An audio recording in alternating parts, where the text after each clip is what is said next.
सर्गे तपोहमृषयो न वै प्रजेशा स्थाने च धर्ममखमन्वमरावनीशा अन्ते त्वधर्महरः मन्युवशासुराद्या माया विभूतय इमा पुरुष शक्तिभाजः। ब्रह्मा जी कह रहे हैं कि नारद बेटा, समय समय पर भगवान की सृष्टि के द्वारा सब प्रकट होते हैं जब जिनकी जैसी आवश्यकता हो। जैसे जब संसार की रचना का समय होता है, सर्गे तपोहमृषयो न वै प्रजेशा, सर्गे यानी जब सृष्टि की उत्पत्ति करनी हो, तब अहम यानी मैं, ऋषयो यानी नौ ऋषि, प्रजेशा यानी जो प्रजापति हैं वो। तो जब संसार की रचना का समय होता है ना, तब तपस्या, नौ प्रजापति, मरीचि आदि ऋषि है ना, और मेरे रूप में ये सब प्रकट होते हैं। जब सृष्टि का पालन करना होता है यानी रक्षा का समय होता है, तब धर्म, विष्णु, मनु, देवता, राजाओं के रूप में प्रकट होते हैं। कौन? वही नारायण। और जब सृष्टि के प्रलय का समय आता है, तब अधर्म, रुद्र और क्रोधवश नाम के जो सर्प हैं और दैत्य आदि हैं, ये सब के सभी सर्वशक्तिमान माया की, भगवान की जो माया विभूतियां हैं, ये सब समय समय पर प्रकट हुआ करते हैं। तो जब जैसे संसार में जिसकी आवश्यकता वैसे वैसे भगवान सबको जन्म देते हैं, सबको प्रकट करते हैं। विष्णोर्नु वीर्य गणनाम कथमोर्हति ह्यः पार्थिवान्यपि कविर्विममे रजांसि चस्कंभयस्व रंहसास्खलतात्र पृष्ठम यस्मात्र शाम्य सदना दुरुकंपयानम। देखिए, भगवान के बल की या महिमा की गणना क्या की जाए। विष्णुर्नु वीर्य गणनाम कथम और हति है, यहाँ तक भी कहा गया कि मान लो इस संसार में कोई ऐसा कवि यानी बुद्धिमान है, विद्वान है, जो पूरे संसार के कणों की भी गणना करके बता दे कि हाँ संसार के कुल कण इतने हो सकते हैं, वो भी नहीं बता सकता कि भगवान के गुण कितने हैं या भगवान की महिमा कितनी है ना। तो वो कहते हैं चस्कंभय स्वर हंसा खलता त्रिपृष्ठम। जिस समय वामन के रूप में भगवान प्रकट हुए, पृथ्वी नाप रहे थे, तो पूरी की पूरी पृथ्वी डगमगाने लग गई। किसमें साहस था, किसमें इतना वेग था जो उनको रोक पाता? कोई नहीं कर सकता था। और अंतिम आवरण जो है सत्यलोक से लेकर पाताल तक सब कांप उठे थे। तब उस समय भगवान ने ही अपनी शक्ति से उसे स्थिर किया था, और किसी में सामर्थ्य नहीं थी इन सब लोगों को स्थिर कर सके। ये स्वयं भगवान ने ही किया है। नान्तं विदाम्यहममी मुनयोग्रजास्ते माया बलस्य पुरुषस्य कुतो परे ये गायन गुणान् दशशतानन आदिदेवः शेषोऽधुनापि समवश्यति नास्य पारम। देखो, भगवान के द्वारा रचित ये जो माया है, इस माया के द्वारा जो सृष्टि की रचना होती है, संहार होता है, ये माया उनकी एक बड़ी अद्भुत शक्ति है। और ऐसी ऐसी अनंत शक्तियों के जो आश्रय हैं वो भगवान है। उनके स्वरूप को न मैं जानता हूँ, न तुम जानते हो, न तुम्हारे भाई सनकादिक मुनि जानते, मुझे तो नहीं लगता कोई जानता है। यहाँ तक कि गायन गुणान दश शतानन आदिदेव, यानी वो जो अनंत भगवान है, जो दश शतानन जिनका नाम है, हजारों सिरों वाले जो अनंत हैं, शेष भगवान है, वो तो सदा सदा से भगवान की कीर्ति का गायन करते आ रहे हैं और आज तक गा रहे हैं। लेकिन शेषो धुनापि समवश्यति नास्य पारम, कब से लेकर के गा रहे हैं और कल्प के अंत तक गाते रहेंगे, तब भी वो भगवान का पार नहीं पा सकेंगे। वही भगवान नारायण इतने श्रेष्ठ हैं, उनके गुण इतने अद्भुत हैं। ये शाम स एव भगवान दययेदनन्तः सर्वात्मना शतपदो यदि निर्व्यलीकम् ते दुस्तरामति तरन्ति च देवमायां नैषां ममाहमिति धीस्वशृगाल भक्ष्ये। जिन्होंने निष्कपट भाव से अपना सर्वस्व, अपने आप को भी भगवान के चरण कमलों में निछावर कर दिया है, उन पर ही वे अनंत भगवान जो है स्वयं अपनी ओर से दया करते हैं। और उनकी दया के पात्र ही फिर उनके दुस्तर माया के स्वरूप को जान पाते हैं। बाकी कोई ऐसे जानना चाहे पढ़ने लिखने से, तो उनकी माया का ज्ञान नहीं हो सकता। वो तो कृपा जिस पर कर देते हैं, तब वही व्यक्ति जो है उनकी माया को समझ सकता है। वेदाहमंग परमस्य हि योगमायां यूयं भवश्च भगवानथ दैत्यवर्यः पत्नी मनोः सच मनुश्च तदात्मजाश्च प्राचीन बर्हिर्भुरंग उत ध्रुवश्च। अभी बतला रहे हैं उनकी माया को समझने की कृपा किस किस पर भगवान ने करी है। तो कहते हैं प्यारे नारद, परम पुरुष की उस योग माया को देखो मैं जानता हूँ, तुम लोग भी जानते हो। तुम यानी तुम नारद बाबा और सनकादिक मुनि। भगवान शंकर दैत्य कुल भूषण हैं, जो प्रहलाद जिनका नाम है, शत्रुपा हैं, मनु हैं, है ना, मनु जी के जो पुत्र हैं प्रियव्रत आदि हैं, राजा प्राचीन बर ही आदि हैं, है ना। पत्नी यानी वही शत्रुपा, मनो यानी मनु महाराज, मनुष्य उनके पुत्र जो हैं, तदात्मजाश्च उनके पुत्र, प्राचीन बरी राजा, ऋभुरंग है ना, ऋभु और उतध्रुवश्च ध्रुव जी महाराज जो हैं, यही लोग जो हैं सब भगवान की महिमा को जानते हैं। और इनके सिवा आगे चर्चा करें किस किस ने और प्रयास किया, किन किन पर भगवान की कृपा हुई, जिनको थोड़ा थोड़ा माया का ज्ञान हो पाया है।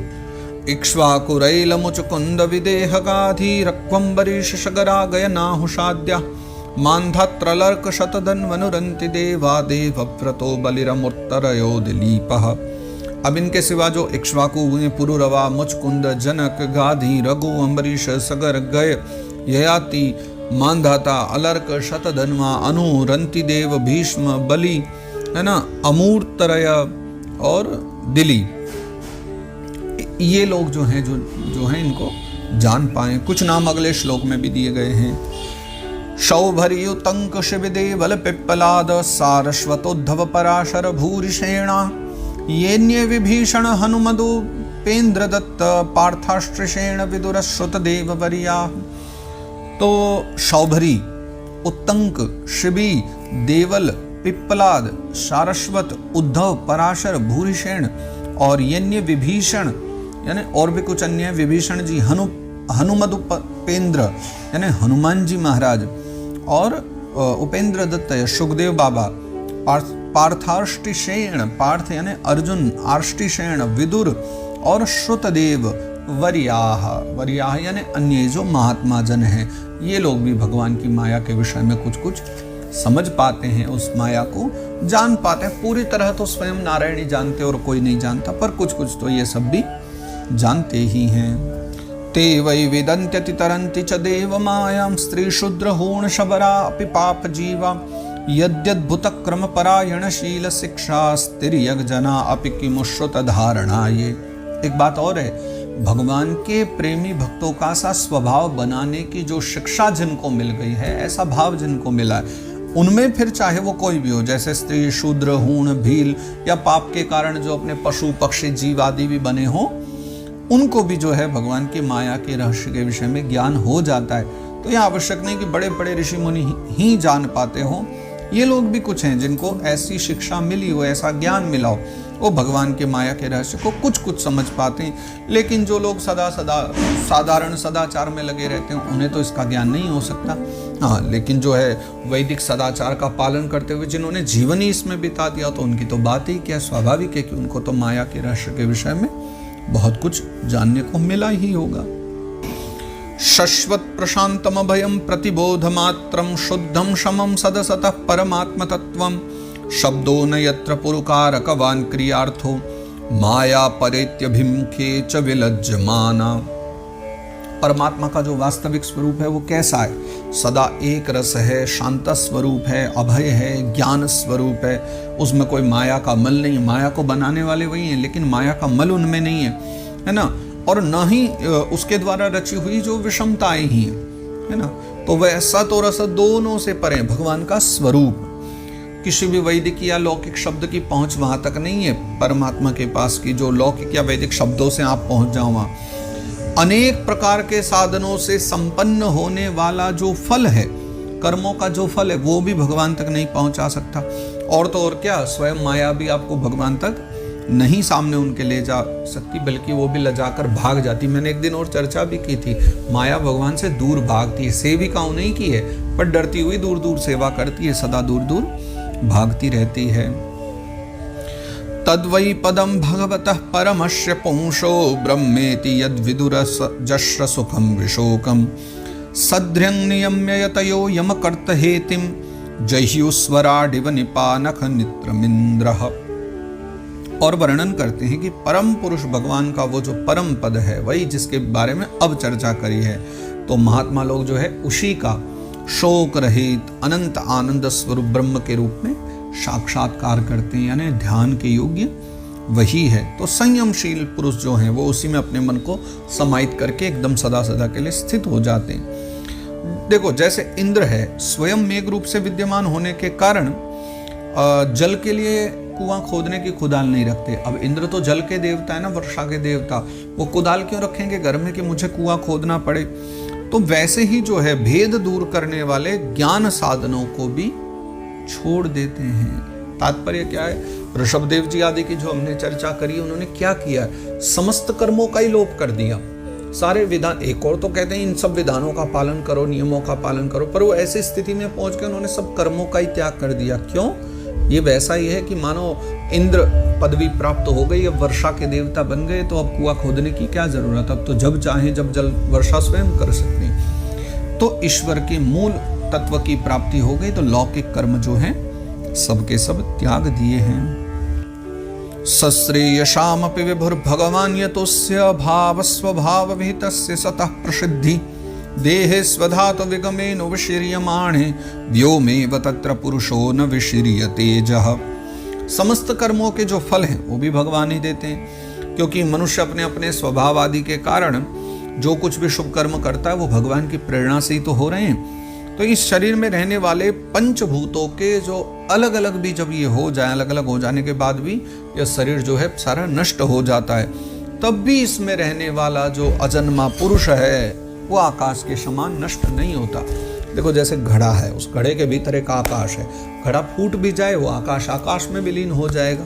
तो वैसे ही आत्मा जो शरीर के भीतर है, पंचभूत अलग अलग भी हो जाए, ये माटी जल करके फिर राख बन जाए, भीतर की जो आत्मा है वो तो फिर से जैसे आकाश आकाश में मिल जाता है, आत्मा वैसे ही फिर परमात्मा में जाकर मिल जाया करती है।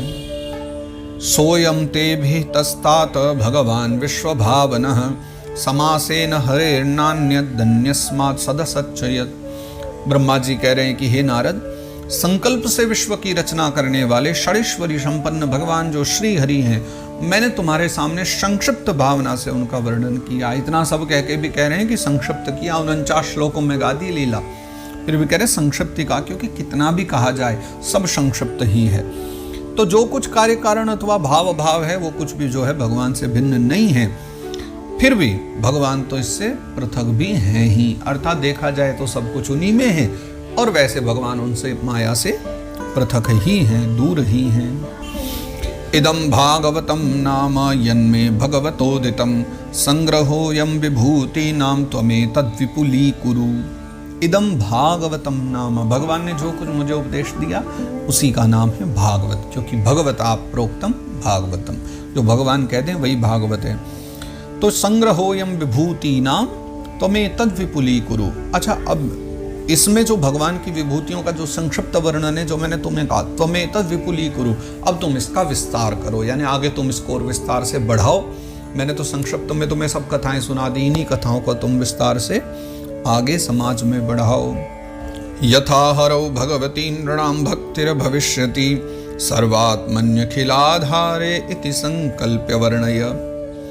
तो यथा हरौ भक्ति नृणां भक्तिर्भविष्यति, कुछ ऐसा करो जिस प्रकार जो है सबके आश्रय सर्वस्वरूप भगवान श्री हरि में सबकी भक्ति बढ़े, प्रेम बढ़े। तो ऐसा कुछ निश्चय करके इति संकल्प वर्णय, मन में पहले ऐसा संकल्प कर लो कि सर्वात्मन अखिलाधारे, सर्वात्मन भगवान है, अखिलाधार भगवान है, उनकी जो भक्ति है वो समस्त लोगों में बढ़े, ऐसा विचार करके तुम पहले संकल्प करो और फिर इस भक्ति को बढ़ाओ, इस कथा का सब में वर्णन करो। मायां वर्णयतो मस्य ईश्वरस्यानुमोदतः शृण्वतः श्रद्धया नित्यं माययात्मानं मुह्यति। देखो, जो पुरुष भगवान की इस अचिंत्य शक्ति माया का वर्णन करते हैं या दूसरों के द्वारा किए हुए वर्णन का अनुमोदन करते हैं, यानी या तो खुद इस माया का वर्णन करें, भगवान की अचिंत्य शक्ति का वर्णन करें, या कोई दूसरा कर रहा है तो उसको स्वीकृति दे, अनुमोदन करे कि हाँ ये उत्तम है, और श्रद्धा के साथ जो नित्य श्रवण करते हैं इस प्रकार की लीला चरित्रों को, उनका चित्त जो है कभी भी माया से मोहित नहीं होता। शृण्वतः श्रद्धया नित्यम माययात्मा न मुह्यति, उसकी आत्मा माया से कभी मोहित नहीं होती। और ऐसा कह करके यहाँ 7वां अध्याय भी जो है विश्राम दिया गया है। अब 3 अध्याय और शेष हैं, 8वां कल आरंभ करेंगे। आज के सत्र को यहाँ विश्राम देते हैं। जय जय श्रीमद्भागवते महापुराणे पारमहंस्यां संहितायां 2 स्कंदे ब्रह्मनारद संवादे 7मोऽध्यायः। तो इस प्रकार से जो है श्रीमद् भागवत महापुराण परमहंस संहिता के द्वितीय स्कंद में ब्रह्म नारद संवाद के नाम से, यानी ब्रह्मा जी और नारद जी के संवाद के रूप में यह 7वां अध्याय जो है वो गाया गया है। श्री कृष्णार्पणमस्तु, श्री कृष्णार्पणमस्तु, श्री कृष्णार्पणमस्तु। श्री गोवर्धननाथ की जय।